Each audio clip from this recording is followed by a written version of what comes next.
Minnesota and Wisconsin, two bordering states in these United States, both in the upper Midwest. Both get very, very, very cold in the winter. I've seen the look on Mrs. Carlson's face when he said, "It's a keeper." Oh, cold enough for you?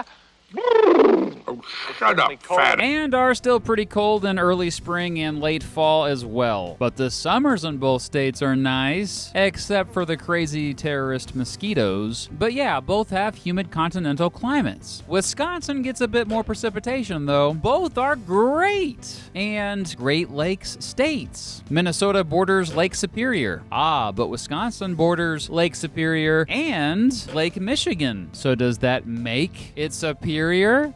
Sorry about that. I'll stop now. But yeah, both states don't ever have to worry about having enough access to fresh water. Both have similar populations, although Minnesota is growing at a faster rate. Both states are more heavily populated in the southern portion of the state, with large areas of wilderness covering the northern portions. However, Wisconsin's population is a bit more spread out throughout the state. About 2/3 of the population of Minnesota lives in the Minneapolis-St. Paul metropolitan area. Both have similar size economies. Minnesota's GDP per capita is higher than Wisconsin's, though. Since the Great Recession, the economies of the two states have been compared a lot. And while there is a debate about the why, there is no doubt Minnesota's economy has grown more. According to Forbes magazine, Minnesota is a better state for business. But both have similar unemployment rates and projected job growth. Wisconsin's biggest industries include manufacturing, agriculture, and healthcare. And yep, it holds true to its stereotype. It's the biggest producer of cheese in the country. Boy, do they take their cheese seriously.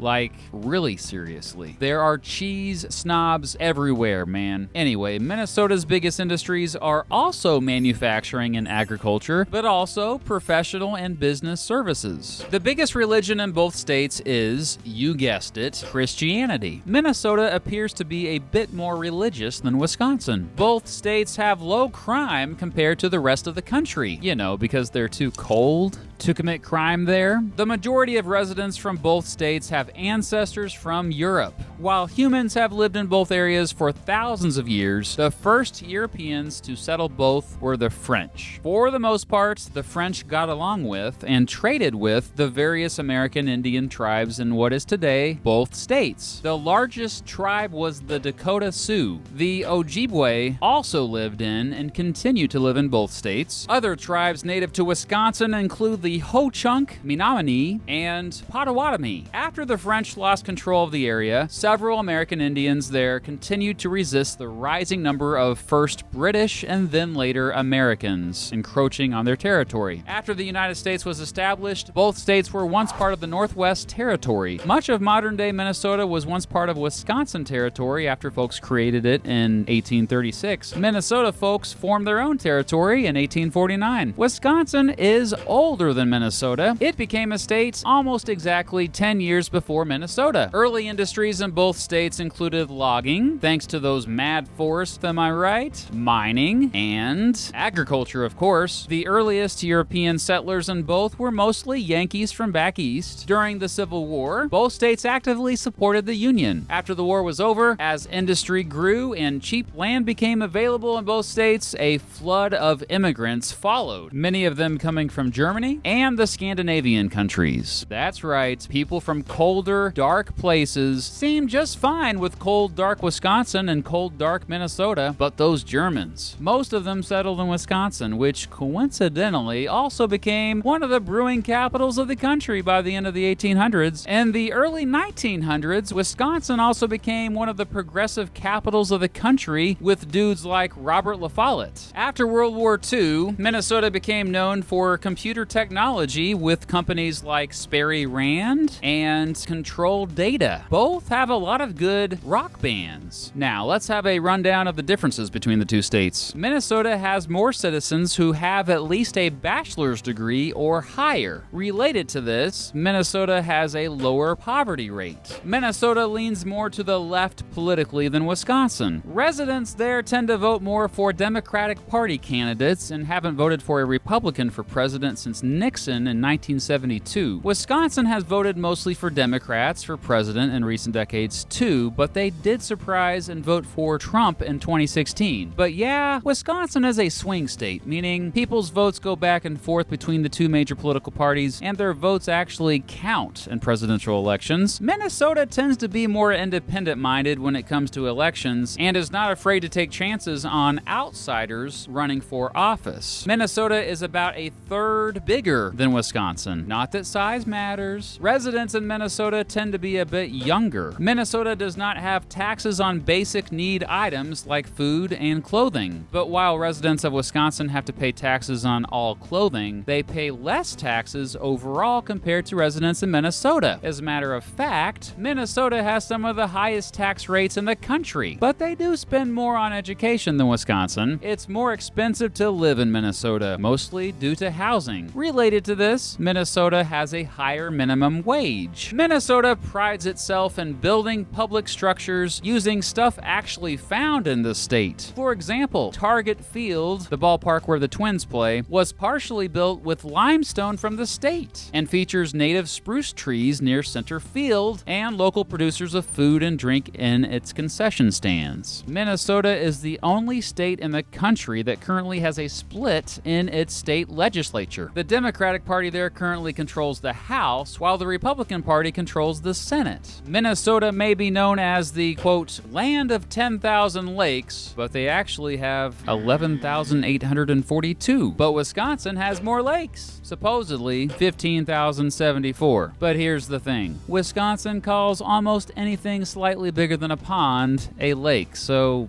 you know. Minnesota has a national park. Wisconsin? Nope. In fact, Minnesota has more than 10 times more wilderness than Wisconsin. Minnesota has pretty much the best hospital in the world, the Mayo Clinic, founded way back in 1864 in Rochester. But it seems like I'm bragging on Minnesota so much, so let me brag about Wisconsin. Wisconsin has Wisconsin freaking Dells, the 14th happiest place on earth. Seriously, I love that place. Other random yet interesting differences: Wisconsinites call drinking fountains, quote, bubblers. Minnesotans call this pop, but Wisconsinites tend to call it soda. Apparently, some Wisconsinites also call themselves, quote, sconies. And finally, recently, more Wisconsinites have been moving to Minnesota than Minnesotans moving to Wisconsin. And this has worried several politicians of Wisconsin, as you could imagine. But don't worry, Wisconsin. Minnesota might be all cocky right now, but I'm sure this trend won't last forever. By the way, I can't wait to see all the trash talking in the comments from people of both states for this one.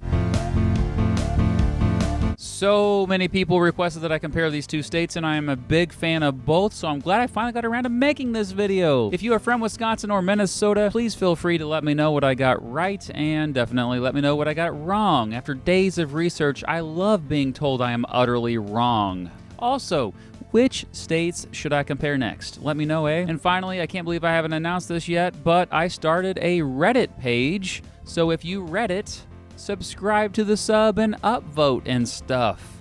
Don't downvote. That's unethical. Thanks for watching, and go Chiefs!